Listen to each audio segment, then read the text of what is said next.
vous êtes fondamentalement libre. Et en pratique, vous ne semblez captif et prisonnier que par l'effet d'une mauvaise interprétation de votre réalité sociale. Oui, il existe de bonnes et de mauvaises interprétations concernant les choses.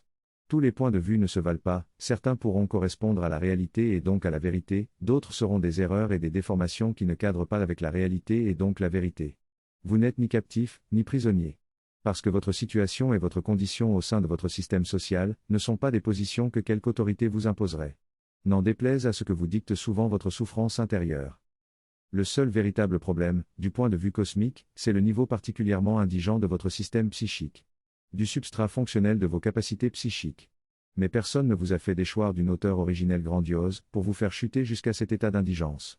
Toutes les races physiques et éthériques commencent leur chemin d'évolution génétique psychique par la première marche. Et vous êtes simplement sur cette première marche, et c'est la plus difficile. Surtout pour les races physiques, qui évoluent au sein d'un environnement dimensionnel où la matière-énergie est naturellement très lourde. Parce que vous vous situez encore à un niveau génétique psychique très indigent, très rudimentaire, vous n'avez que très peu de capacités psychiques, et celles avec lesquelles vous êtes familier, ne vous semblent pas être des capacités psychiques. Non, nous n'allons pas essayer de vous faire croire que vous utiliseriez déjà la télépathie sans le savoir. Nous ne sommes pas de ceux qui essaient de vous susurrer des paroles tranquillisantes, nous pensons que seule la connaissance devrait prévaloir, sans aucune considération émotionnelle. Vous maniez quotidiennement la capacité de penser, d'imaginer, de visualiser. Ou encore la capacité de tempérer quelque peu vos réactions émotionnelles, de vous motiver vous-même pour différentes choses. Toutes ces capacités mobilisent de l'énergie psychique, ce sont déjà des capacités psychiques. Mais oui, vous n'avez que très peu de capacités psychiques, et votre relation au substrat physique et au substrat psychologique de votre réalité immédiate est si indigente que vous ne pouvez pas aller bien loin sans technologie et sans technicité, sans un système social pour gérer les conséquences innombrables et incalculables de votre faiblesse psychique. Vous êtes potentiellement d'une puissance qui dépasse l'imagination, cela est vrai. Mais il n'est là question que de potentiel. En pratique, vous êtes encore une race indigente.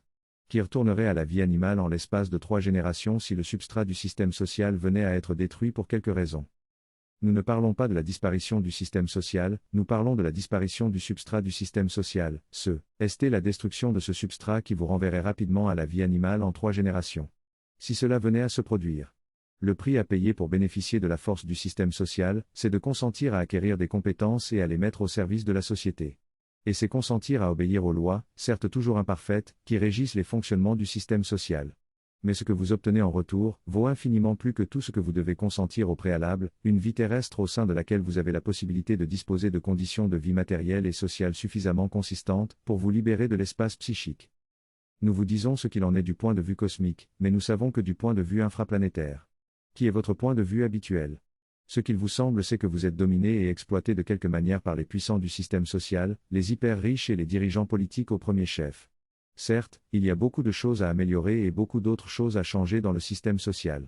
Mais fondamentalement, le système social répond davantage à des problèmes systémiques nés de votre faiblesse psychique, davantage qu'il ne serait une prison pour vos consciences et vos vies.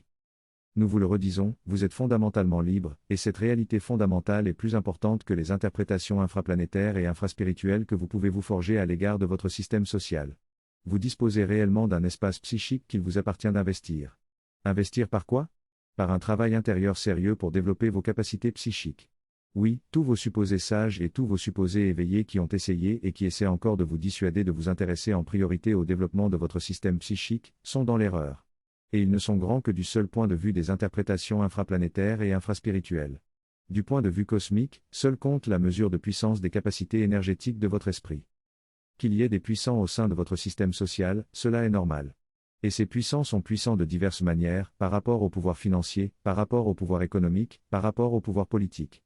Que ces puissants soient enclins à exploiter les choses et à influencer les choses de sorte à garder ou à augmenter leur puissance sociale, cela est également tout à fait normal.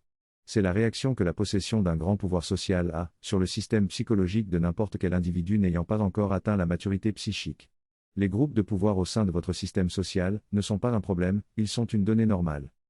Le seul problème c'est votre immaturité psychique, et c'est votre indigence psychique. La bonne nouvelle c'est que votre système social est suffisamment intelligent pour vous libérer de l'espace psychique. Au lieu d'investir cet espace psychique exploitable, avec des amusements sempiternels ou avec des luttes sociales.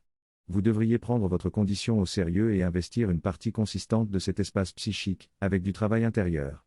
La mise en œuvre d'exercices et de pratiques qui concernent au premier chef le développement de la force générale de votre système psychique. La maîtrise de votre vie incarnée, la maîtrise de votre bonheur intérieur et de votre liberté intérieure. Ainsi que l'augmentation de vos capacités énergétiques utiles et efficientes. Tout cela passe par le travail intérieur. Ne diluez pas l'exigence du travail intérieur. Et si vous le diluez quand même, vous ne réaliserez aucun réel progrès. Et vous allez rechercher des paroles tranquillisantes pour essayer d'oublier votre situation d'échec psychique. Aucun sauveur ne viendra sauver votre race. D'abord, il n'y a personne à sauver, vous n'êtes pas des captifs ou des prisonniers. Vous devez évoluer, c'est de cela dont il s'agit. Pour évoluer individuellement, vous devez consentir à vous investir sérieusement dans le travail intérieur. Pour évoluer en tant que race, il faut qu'une certaine proportion constante de la population ait atteint un niveau psychique supérieur à la moyenne de la race, et diffuse un rayonnement psychique constant qui va stimuler les mutations génétiques positives au sein de la race. Dont les mutations qui augmentent les pouvoirs d'auto-guérison des organismes et les pouvoirs énergétiques des cerveaux. Comprenez de quoi il s'agit. Individuellement, si vous voulez évoluer, vous devez travailler intérieurement. Vous adonner aux exercices et aux pratiques qui visent le développement de la puissance de votre système psychique. Pour ce qui concerne la race, tout le monde n'a pas besoin de travailler afin que la race puisse évoluer. Mais il y a besoin qu'une certaine quantité d'individus travaillent et atteignent un niveau psychique supérieur. Et rayonnent psychiquement au milieu de la race. Tandis que certains volontaires incarnés travaillent à développer des systèmes de travail psychique efficaces. Les gens devraient faire le travail de réflexion qui doit les conduire à la prise de conscience de l'importance capitale de trouver une vraie place pour le travail intérieur au sein de leur vie.